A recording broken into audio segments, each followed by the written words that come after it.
Bonjour, bonjour et bienvenue dans cette nouvelle vidéo.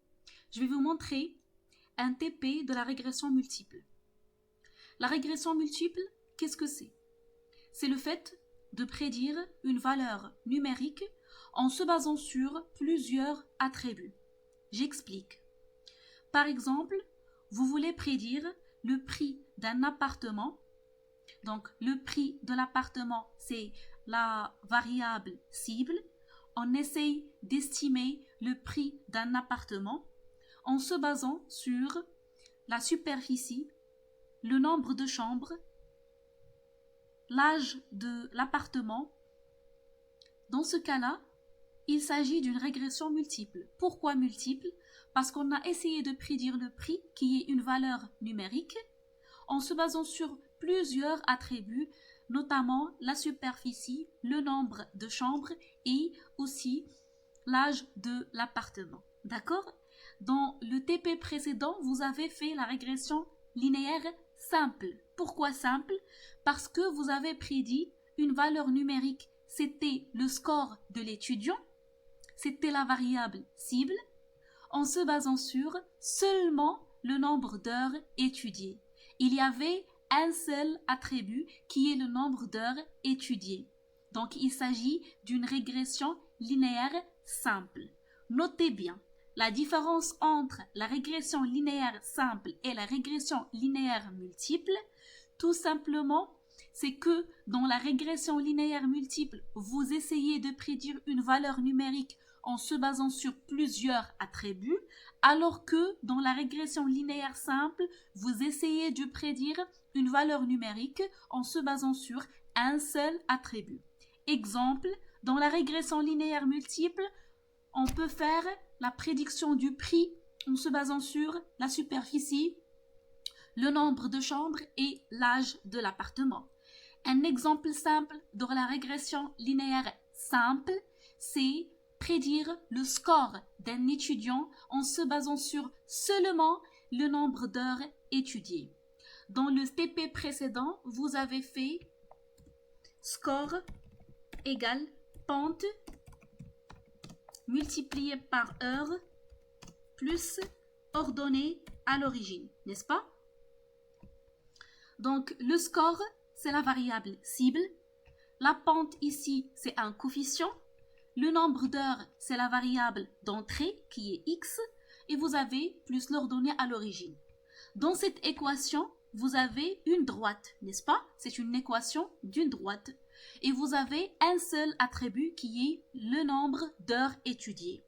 Dans ce cas-là, vous parlez de régression linéaire. Donc, linéaire simple. D'accord? Donc, lin, c'est tout simplement abréviation pour dire linéaire. D'accord? Dans le cas de prédire le score, le prix de l'appartement, voilà, donc je supprime cette ligne. Comme vous voyez, score étudiant, c'est Y, c'est la variable cible, égale pente multipliée par nombre d'heures, c'est X, plus ordonnée à l'origine, c'est tout simplement la régression linéaire simple. Pourquoi simple? Parce que on a le nombre d'heures, c'est un seul attribut. Très bien. Le prix de l'appartement, c'est la variable Y qui est la variable cible. On essaye d'estimer le prix de l'appartement.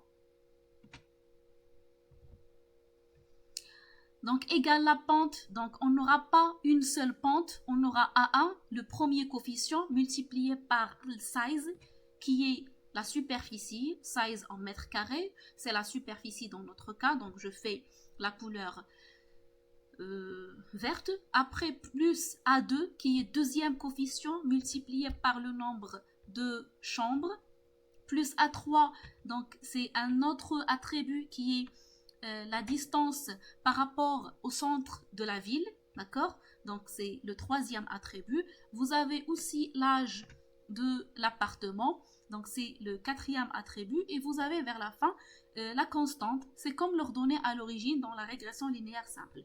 Ça, c'est une équation de régression multiple. D'accord? Très bien. Quand vous voyez, dans la régression multiple, vous avez un ensemble d'attributs. Dans la régression linéaire, vous avez un seul attribut. D'accord? Donc, le prix de l'appartement, c'est A1, c'est le premier coefficient que nous devons bien sûr deviner, multiplié par la superficie plus A2, multiplié par le nombre de chambres, plus A3, multiplié par la distance, plus A4, multiplié par l'âge de l'appartement, plus la constante.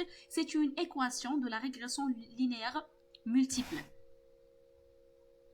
Dans ce cas-là, je vais partager avec vous un TP. Donc, bien sûr, je vais partager avec vous ce fichier Excel contient 1000 lignes. Comme vous voyez, si vous sélectionnez, par exemple, la première colonne, vous aurez count, c'est 1000. Donc, vous avez 1000 lignes. On va essayer de prédire le prix de l'appartement, d'accord, en se basant sur ces attributs, d'accord? Donc, les attributs représentent les variables d'entrée. Donc, je vais les faire comme ça, comme vous voyez. Très bien. Et voilà. Je pense maintenant c'est très lisible, d'accord? Donc, vous avez un ensemble d'attributs et vous avez une seule attribut de sortie de la variable cible, c'est le prix de l'appartement. On parle d'un TP de régression multiple. Donc, comme nous avons fait dans l'autre TP, il faut avoir A1, A2, A3, A4 et la constante parce que dans cette équation, comme vous voyez, le prix de l'appartement, c'est A1 multiplié par l'attribut 1, A2 multiplié par l'attribut 2, A3 multiplié par l'attribut 3, A4 multiplié par l'attribut 4 plus la constante. Donc, je vais faire ici A1, A2, A3, A4 et la constante. Bien sûr, on va calculer l'erreur totale comme nous avons fait dans le TP précédent. Très bien. Donc, je sélectionne tout ça. Je fais insertion. Je fais table ou bien table. Donc, je coche my table has headers et je fais OK. Très bien. Bien sûr, on va insérer un ensemble de colonnes. Donc, je vais faire insérer et insérer. D'accord?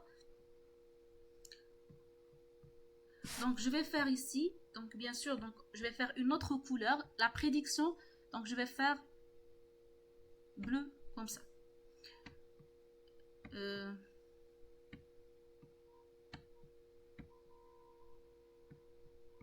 Donc, juste pour changer, voilà le format. Après, pour la couleur, je vais faire bleu. Ici, on va calculer le prix prédit. Prix prédit. Donc, le prix prédit, comme nous avons fait la dernière fois, donc on va appliquer l'équation. Donc, vous devez donner des valeurs initiales pour A1, A2, A3, A4 et la constante. Donc, je vais faire 2, 3, 5, 4. La constante, je vais faire 1. Donc, c'est tout simplement, il s'agit des valeurs initiales, arbitraires pour commencer. Après, on va les changer, d'accord?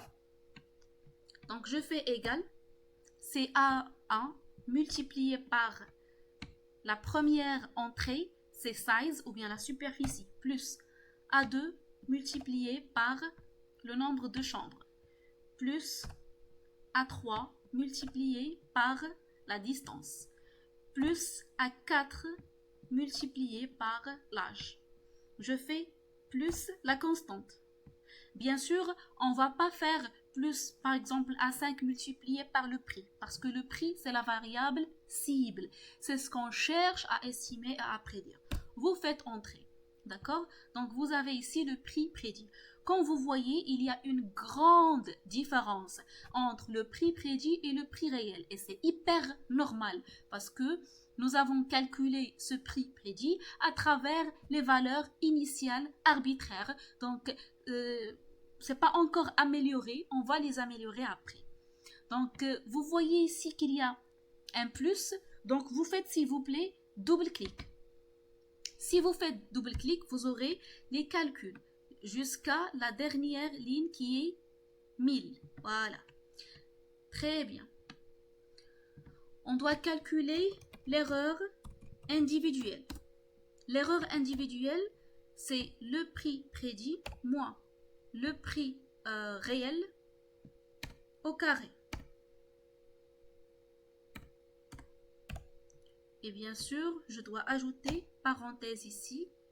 Je fais entrée. Donc, c'est le prix, c'est l'erreur individuelle. Elle est bien sûr très grande. On va l'améliorer, bien sûr. Vous voyez le plus? Oui. Donc, vous faites, une fois vous voyez le plus, pardon, vous devez, donc je supprime ici, je supprime l'étoile.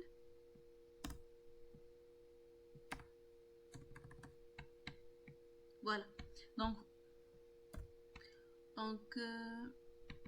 je vais appliquer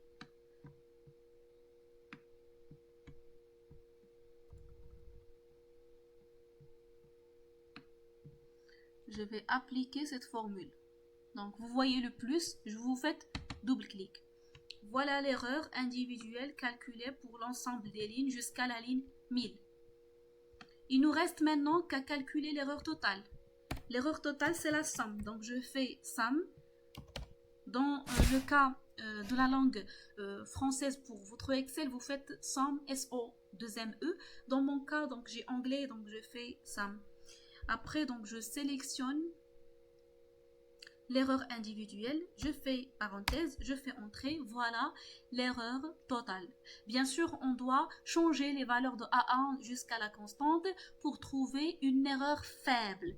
Donc, dans ce cas-là, je vais utiliser le solver. Les personnes qui travaillent sur le cloud, sur Microsoft 365, vous n'avez pas le solver. Le solver existe seulement dans la solution desktop. D'accord? Donc sur desktop. Donc je vais cliquer sur solver. Donc solver. Cet objectif, donc notre objectif c'est l'erreur totale. On essaie d'avoir le minimum. Donc je sélectionne l'erreur totale. Après donc je fais le min. By changing variable cells. Donc vous devez sélectionner de A1 jusqu'à la constante. Vous ne sélectionnez pas l'erreur. Jusqu'à A1, A2, A3, A4 et la constante. Comme j'ai fait. Vous faites entrée. Et vous faites solve. On va attendre un petit moment. OK.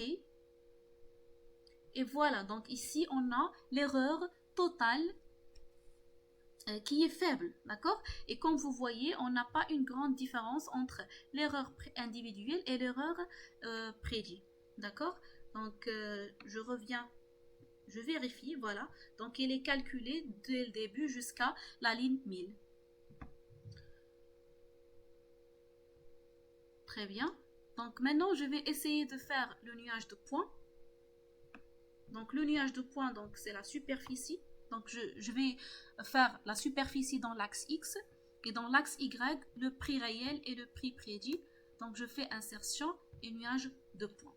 Comme vous voyez, vous avez le bleu qui représente le prix réel et vous avez le rouge qui représente le prix prédit sous forme d'une droite. Si vous voulez comparer entre le nuage de points de la première série qui est prix réel et la deuxième série prix prédit, et vous ne voulez pas une droite, vous voulez deux nuages de points, donc vous faites clic droit sur votre graphique. Après, vous avez Select Data ou bien sélectionner les données. Une fois vous cliquez, donc vous avez ici prix MAD, donc vous cliquez sur prix MAD, vous cliquez sur modifier ou bien edit en anglais. Donc ici vous avez le nom de la série, donc je vais faire par exemple real price, c'est-à-dire le prix réel. X sera bien sûr la première colonne qui est size et le Y sera le prix réel. Donc je sélectionne le prix réel, je fais OK. Pour prix prédit, je vais faire edit. Donc je fais juste le nom qui est predicted price, c'est-à-dire le prix prédit. X sera la superficie toujours et deuxième, donc Y pour la deuxième série, c'est le prix prédit. Je fais entrée et je fais OK. Après, je fais OK. Dans ce cas-là, vous avez deux nuages de points, prix réel et prix prédit. Et voilà, vous avez ici le nuage de points. Donc, sur X, quand vous voyez, vous avez 0, 200, 400, 600, 800, 1000. Donc, c'est tout simplement, il représente combien de lignes. D'accord? Et il ne représente pas dans l'axe X la superficie. Parce que la superficie, la valeur maximale, c'est, je pense 200. D'accord? Donc, ici, combien de lignes? Et dans Y, vous avez le bleu représente le prix réel et presque c'est rouge ou bien Grona, c'est le prix prédit.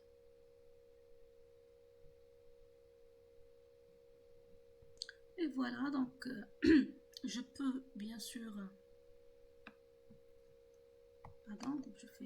Voilà. Donc nous avons dit que bleu c'est real price, le prix réel, et la couleur Grena c'est le prix prédit.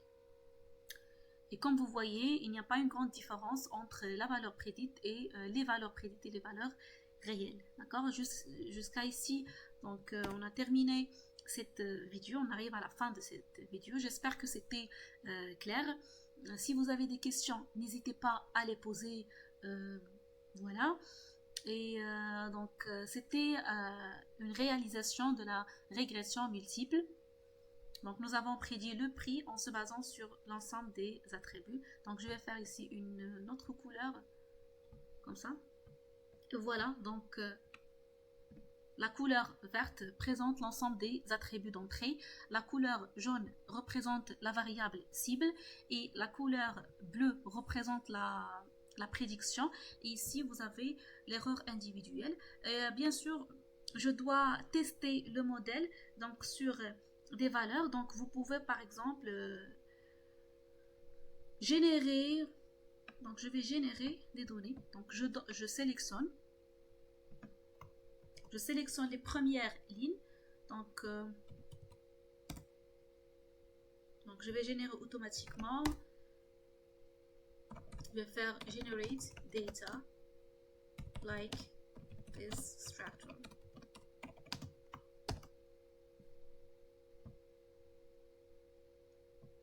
Test data. Les données de test. On attend un petit moment. Il va nous donner quelques lignes et on va tester notre modèle.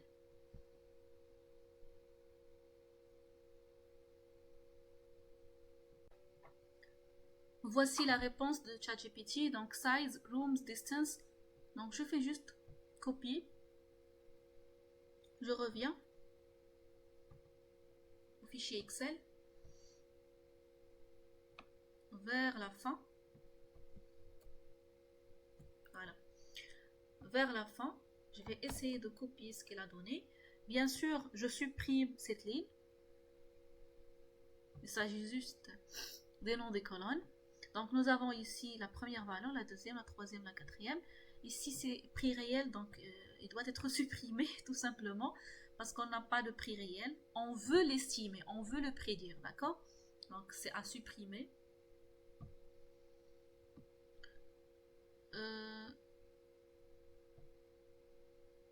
Voilà.